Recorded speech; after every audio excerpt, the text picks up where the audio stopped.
Well, thank you, Paige, and hello, everyone. Welcome to today's webinar, Reserve Studies 101, the Reserve Component List. And I got to tell you what a treat it is to share some of the lessons we've learned over the last 30 years with those of you who've chosen to join us today. We value your time, and we'll try to keep it very informative. Reserve decisions are the kind that we often hear are seen as confusing, so today I'm going to clarify the issues for you and help get you more comfortable with component list decisions, literally the decisions that you make on a day-to-day or month-to-month basis throughout the year. We want you and your association to have an advantage when you're trying to act in a fiscally responsible manner, which basically means when you spend reserves on the right things and only the right things. This is a graph showing reserve expenses at a typical association. The expenses are very irregular, and that's common.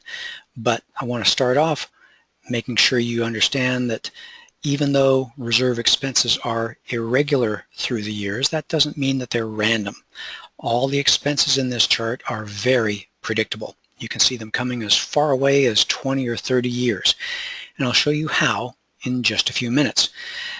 There are going to be a few surprises in life, but they should not be caused by reserve expenses. We want to contain the surprises to true surprises. But before I jump into today's material, I need to remind you that this is a live presentation and everyone's been muted to keep the background noise to a minimum. But I like an interactive presentation. I'm sitting here in my office, so every once in a while I'll ask for your feedback. And the way to respond is to raise your hand by clicking on the hands raised icon that looks like this little hand in your control panel. Okay, so look for that. And as Paige indicated, if you come with a question or if anytime a question pops to mind that has to do with something I just said, just type it in the dialog box in your control panel. And that's right below the hands or adjacent to the hands raised area.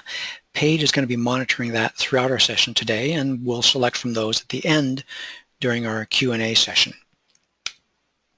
Well, I hope you've got some scratch paper and are taking some notes, but like all our webinars, we're recording this session, so it will soon be available on YouTube and our website for future playback. Another resource that we're going to have available for you, as Paige indicated, is an outline that we'll send to everyone who fills out a brief survey at the end of today's session.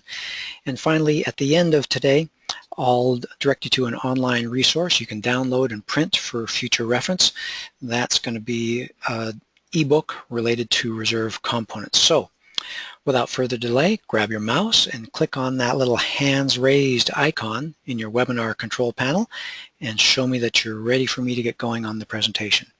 Can you get some hands raised? Digital hands raised. Very nice, just about everyone. Okay, got it. I'm going to put everyone's hands down and jump off onto the presentation. So, what is the reserve component list? How does the reserve component list and the time you spend in the webinar today help you make wiser financial decisions at your association? What do you do about an expense that doesn't appear in your reserve component list? And what about IRS guidelines? How do they affect your reserve expenditures? And when does a maintenance project get big enough that it becomes a reserve project? Can you do part of a reserve project this year and part another year? Well, to answer all those questions, and I will get to those, I'm going to start with the basics. Every reserve study has three parts: the reserve component list, a calculation of reserve fund strength, and a calculated reserve funding plan. The component list identifies the scope and schedule of the reserve expenses facing your association. The reserve fund strength reveals how well your reserve fund balance has kept pace with deterioration to date, and the reserve funding plan reveals how much it costs on an ongoing basis to offset ongoing deterioration. That's the first way to make a good financial decision. Now that I mention it, make the contributions recommended in your reserve study so you minimize your chance of running out of money and needing a special assessment. But today we focus on the foundation of the reserve study, the component list. We have two other webinars in this series, Reserve Studies 102 and 103. We regularly update them and present them live like we are today for 101, or you can just jump to the recorded versions by finding them on our website or by searching on YouTube. The material I'll be teaching today is all based on National Reserve Study standards. These standards have been guiding what we do in the field of reserve studies since 1998. Now, while they guide us reserve study professionals, it's the board members and managers who are the primary beneficiaries from these consistent principles countrywide. And here's where we get to the main focus of today's session. National Reserve Study standards have a stable and repeatable four-part test to determine which projects are to be included as components in your reserve study. And if you're taking notes, here's the four-part test. Starts from the top left. So to be included in your reserve component list, a project needs to pass all four parts of this test. Number one, it needs to be a common area maintenance responsibility, and that means not private property or owned or maintained by another entity. It needs to be something that has a limited useful life, not something that's expected to effectively last forever. And three, it needs to have a predictable remaining useful life. So if you can't anticipate it getting to a particular point in time where it will need to be replaced or fail, or if you can't put a number on it, then by definition it is a surprise and you can't plan for it in the reserve budget. And number four, finally, the project needs to be above a minimum threshold of significance, above what can be easily absorbed into the ongoing operational budget. And we often talk about that threshold being about 0.5% to 1% of the association's annual budget. Below that is operational typically. Above that typically are reserve size expenses. So if a project doesn't pass all four elements of this four-part test, it shouldn't be in your reserve study. With this test, your reserve funds will repair or replace only common area components, as they should, with a useful life, predictable remaining useful life, and with a significant, at least to your association, repair or replacement cost. There is no master list, and that's important because any master list would always be found missing some possible components, and each reserve study professional would be trying to outdo each other, boasting about the detail or length of their checklist. So what we all use is a very simple four-part test. And the good thing is this simple four-part test is applicable to all associations. Nice new townhomes like we see here, high-rise associations, older associations, and exotic or resort associations. Large associations, small associations, you get the message. Deterioration throughout all those associations is inevitable, and the reserve expenses are very predictable. It's important for you board members to face that predictable real cost of deterioration and help your association get prepared. That means getting all the appropriate components on your reserve component list so that everyone pays their fair share along the way throughout the time that they own a unit there. And also that helps your association prepare financially, avoiding those dreaded special assessments. So in this process today, I'm also going to show you how to avoid cluttering your reserve component list with projects that are small enough or unsure enough that they're more appropriately handled in your operating budget. So with this four-part test, you can walk around your association and test what you see to determine if it's appropriate for reserve funding. So join me for a few minutes as I take you on an imaginary walk through the slides here around a few associations, looking at some specific examples.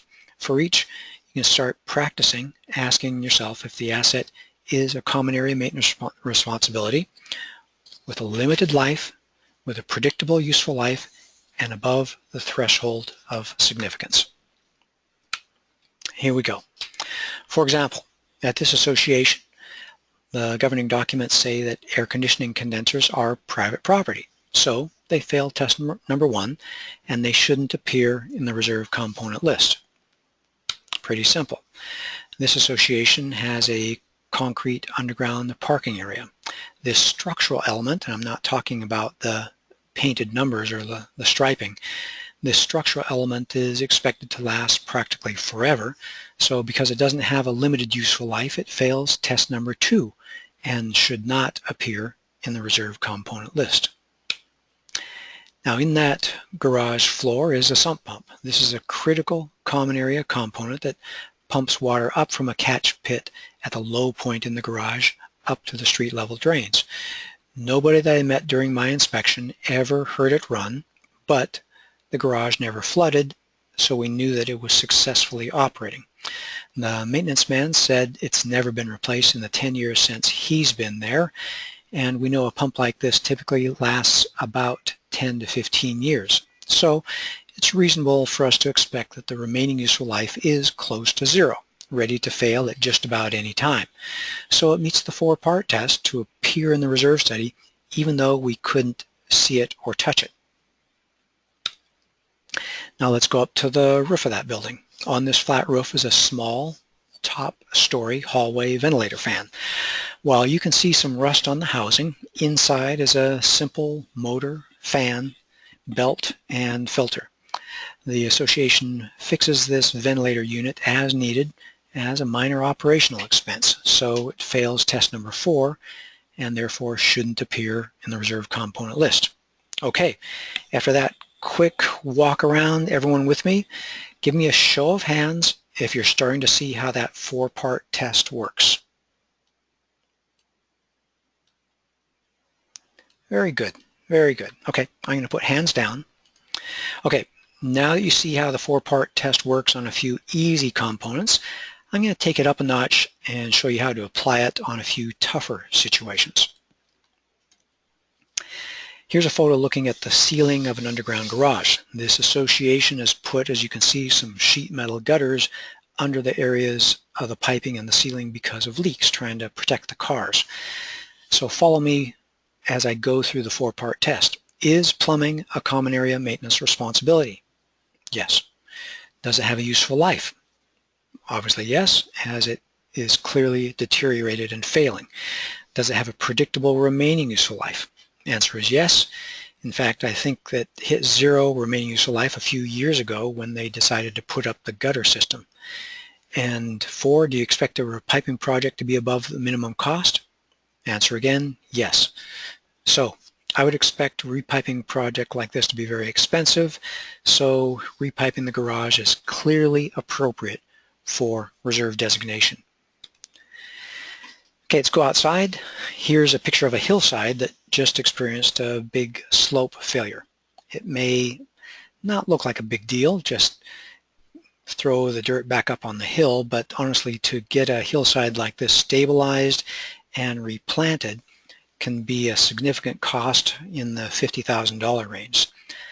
But the question is, can it be anticipated? Well, nobody knew that this particular hillside was going to fail. So you might think, nah, it doesn't work for being a reserve component. But let me expand your thinking a little bit. This large association has extensive hillsides. And at the 20-year point, this is the 4th time a hillside has slipped. So doing the simple math, we figure that we have a hillside slippage at this association about once every 5 years. So they might not know where, but it's prudent to figure that if it happened before, it's probably going to happen a few more times, perhaps every 5 years, exactly. So even though we don't know where the project might occur, the past trends tell us timing and cost information enough so that we can responsibly put it on the reserve component list with a 5-year useful life, 4 years remaining, and approximately a $50,000 replacement cost. So the lesson here is let your own history help you prepare for your own future. So now you know which components appear in the reserve component list, which don't, and why. You know how any reserve component list came together. The components need to pass that 4-part test. And if you think a little bit further, note that there's no maximum year limit. Obviously, projections get a little fuzzier the further you go out into the future, but if you have a major project that's significant and predictable, maybe a very high quality roof or an elevator modernization or something like that, it's possible to have projects with a remaining useful life over 30 years on your reserve component list. In that way, you can spread the repair and replacement cost over the very nice, long, extended life of that asset. All right, well, what information should you see or gather about each component? Well, to start with, first expect the component to be pretty accurately described. Reserve components are projects, not physical things. What I mean by that, don't expect to see fence. Expect to see fence replace or fence repaint. Expect the project to be described. To make good decisions, you're going to need to know what they're talking about on your reserve component list. In addition, expect to see the following information. Something identifying. This often means quantity, so many square feet of asphalt, etc. But it could also be a serial number, a size like a BTU rating of a water or pool heater. And of course, we expect to see useful life in years, remaining useful life also in years, and the current replacement cost. In the financial analysis, we're going to inflate these costs, but at this point in time, dealing with the component list, what we need to see is the foundation of the reserve study, and so that foundation is built on current replacement costs. All right, let's look a little closer at the simplified reserve component list you see at your screen. I've eliminated quantity just for space, but you can see a clear description of the project: replace, resurface, replace, seal, etc. Values for useful life, which we abbreviate UL, remaining useful life, RUL, and the project's current replacement cost. Note that a remaining useful life of 0 means a component needing replacement in the initial year of the reserve study. And remember that the reserve component list for a small association is going to be different than one for a large association, because some components that are significant to a small association may be well under the level of significance to a large association. They may be trivia and handled from their operating budget. All these projects here are very predictable. If the association chooses to ignore them, you run the risk of property values going down and these costs going up due to expanded scope of work due to all the deferred maintenance. So these are going to happen. Ignoring them doesn't make a difference. All right, I believe I said earlier that reserve component list is what we call the scope and schedule of the association's reserve expenses. The scope is the type of projects on the left and the magnitude of the expenses, the size of the expense. The schedule is when these projects are expected to occur, and that's a combination of the useful life and the remaining useful life. And you put these together and you get a map of expenses, which is different for each association, different for each year, and this is the one for the reserve component list from the prior slide.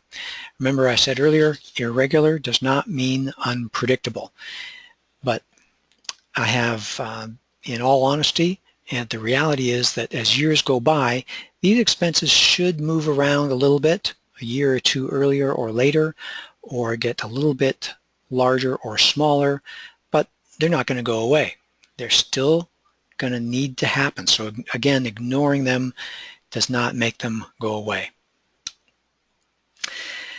While a typical reserve component list is a bit longer, often 30 to 50 line items, and now you know how all those line items got on the list, not all reserve components are equally significant. I show this picture because it's an aircraft carrier returning to port. I liked it because you can see many watercraft in the picture, but there's no question that the carrier is the dominant vessel. And it's like that with reserve components. It's a real advantage to you. It's a real key if you can spot the ones that are huge compared to the others and turn your attention and your time to those big ones. The key is understanding which ones are the big ones that deserve most of your attention. So I want to give you a moment, ponder the answer to this question. Out of the 30 to 50 or so components in a typical reserve study, yours maybe, how many are dominant? Think about it, maybe pick a number. The answer is typically 5 or less. It's a wonderfully small number. Sometimes the number is actually even 1, 2, or 3. So it's great. You can focus. The other way you can look at it is even if a reserve component list is long, there's a lot there to try to absorb, don't worry about being overwhelmed. Most of those components aren't going to affect your reserve fund strength or the size of your reserve contributions very much. A long component list is necessary for completeness. It helps minimize surprises, but typically all those details individually about a pool heater or mailboxes or the north garage gate individually, those have almost no effect on the outcome of your reserve study. So when reviewing your reserve study, focus your efforts on those components that are most influential. And I know you're anticipating the next question, which ones are the dominant ones? Which are the influential components? The dominant components vary depending on your association type or your region of the country, but for typical townhome associations, the dominant components are roofing, painting, and asphalt. In cooler or moist climates, you can add siding and window replacements.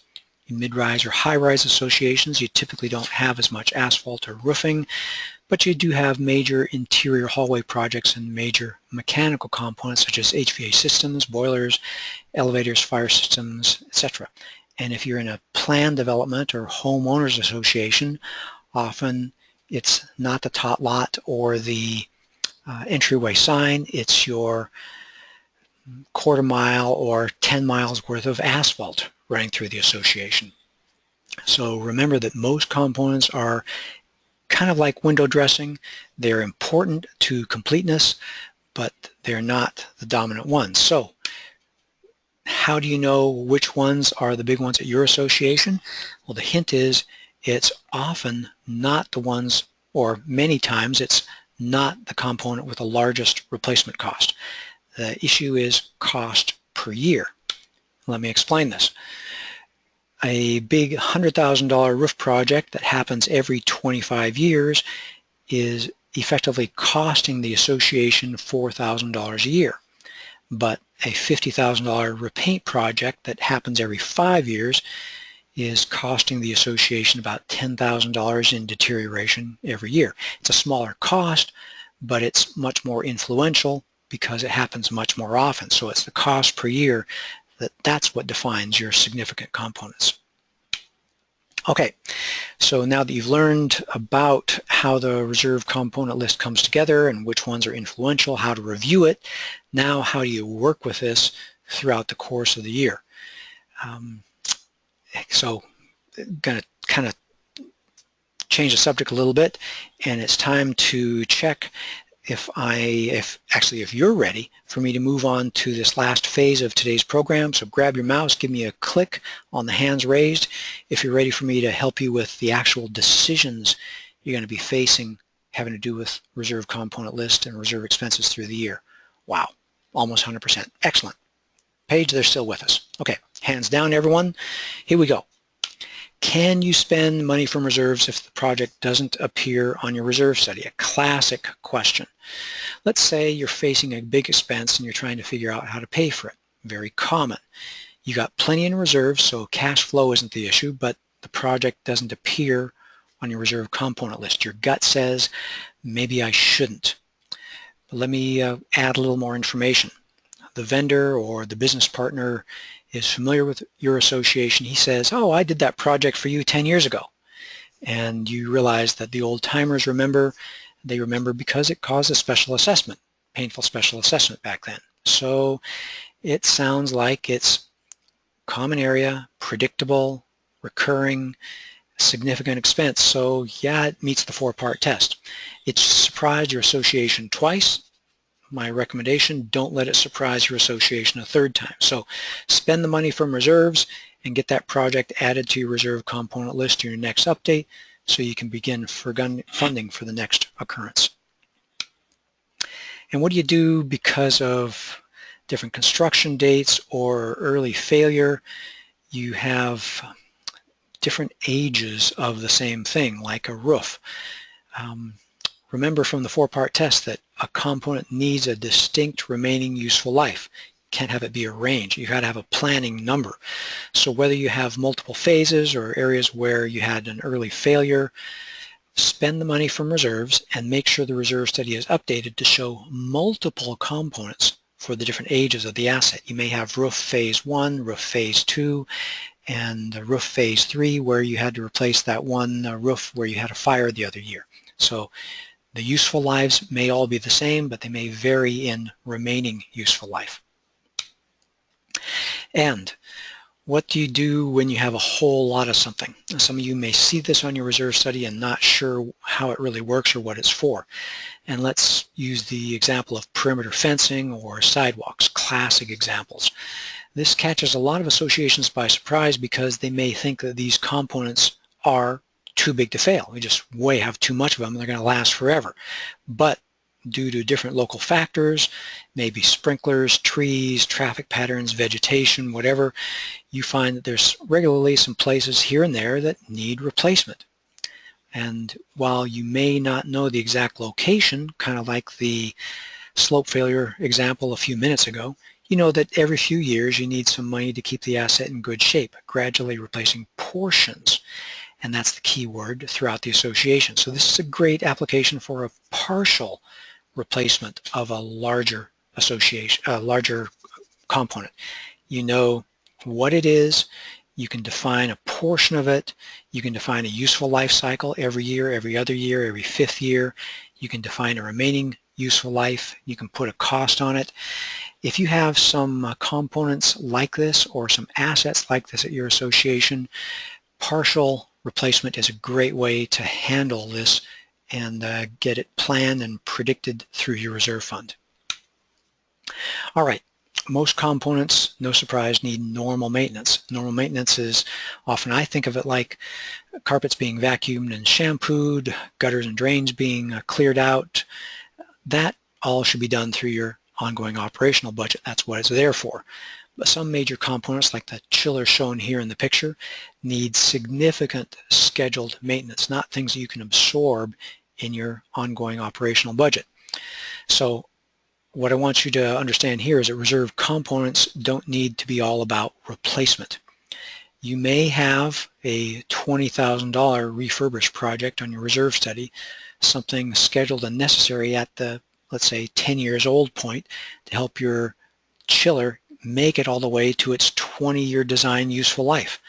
The four-part test allows there to be multiple reserve components, meaning different projects on the same asset.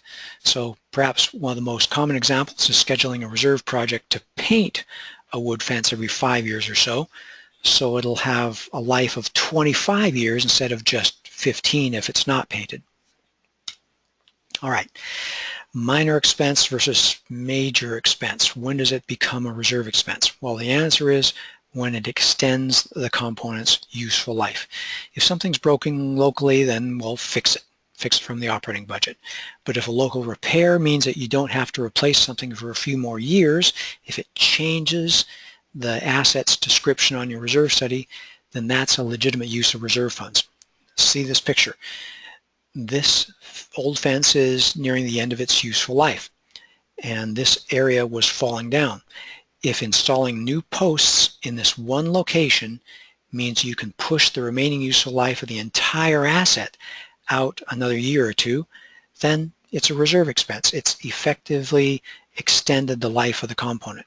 So spend the money from reserves, adjust the remaining useful life, and move on. That's a great way to use reserve funds. And another question about not seeing it on your reserve study.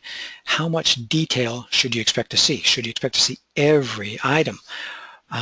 Look at this rec room picture. There's a lot here. You see furniture, many different types. You see flooring, pool table, recreational equipment, walls that need to be painted, light fixtures, and around the corner to the right is a kitchen with a refrigerator and stove, a microwave. Our recommendation is don't expect your reserve study to be too detailed, because if it's trying to capture every little thing, you're probably going to miss one or two little things. Besides, it's better for your association to think along the lines of a refurbishing, capturing components or a group of projects best all done at the same time, like wisely painting and recarpeting at the same time, or getting an entire new set of furniture at the same time. When you're working on this philosophy, a little touch-up paint here or there, or replacing one of the chairs in the foreground, that'll be a minor operational expense. Remember, there's no prizes awarded for associations with the longest reserve component list. Do what's effective for your association. And if it's just a trivial replacement, do it from the operating budget. Do your bigger projects from reserves. And what do you do with insurance deductibles? Some areas of the country have some pretty significant exposure to insurable losses, maybe hailstorms, flood, earthquakes. Question is, should you expect to pay for the deductibles from reserves? Should you budget for them from reserves? And let's go back to the four-part test. The answer is no, because, think about it, because it fails both the useful life test and the remaining useful life test. You don't know when those things are going to happen. So these types of expenses, these deductibles, are true surprises, like I mentioned at the beginning of the session. And the IRS. IRS defines some projects like painting, tree trimming, and asphalt seal coating, among others, as not being capital projects. So does this mean you shouldn't reserve for them in your reserve study and you can't spend reserves for these projects? No. Bottom line here, prepare your tax according to IRS regulations and prepare your reserve study according to National Reserve Study standards. And then some states have a short list of components that are to appear in the reserve study. Don't see that as the mandatory list of the only components that should appear in your reserve study. Bottom line, again, plan your reserves according to National Reserve Study standards. Show the components that are needed, and that should be well in excess of the minimum mandated in your state. So once you've prepared your component list or reviewed it, it obviously goes immediately out of date. Time moves on, so don't expect to get current insights from an old document for a prior year. National Reserve Study standards define 3 types of reserve studies. A full reserve study, it typically only needs to be done once, doing the hard work of assembling that reserve component list. And after that big project, you can have your reserve study updated on the basis of a diligent visual on-site inspection, or by updating costs and remaining useful lives on the basis of the time that's lapsed since the last update.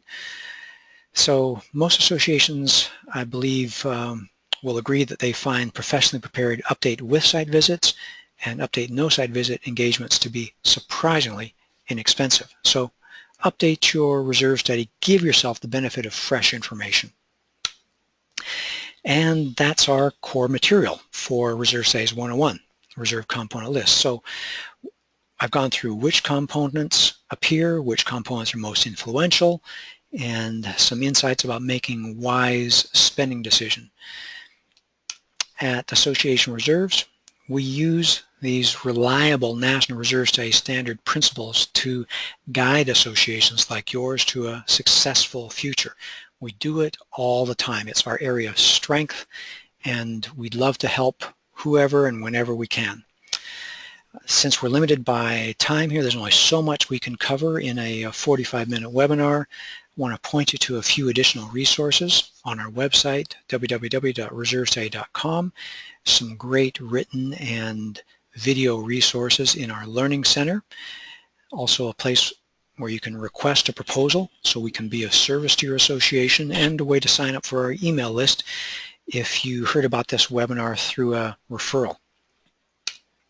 And as I indicated, our featured download is available on our website under our Learning Center.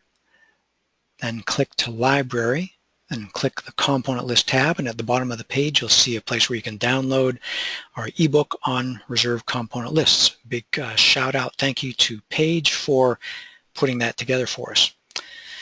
And it's then at this point in time that I'll thank Paige for being the MC today. I hope you and our audience picked up some useful information about reserve component lists that's going to help you be more effective leading your association, minimizing surprises, and making those wise spending decisions throughout the course of the year. So at this point in time, I'll turn the microphone over to Paige, who will coordinate our Q&A time. Paige?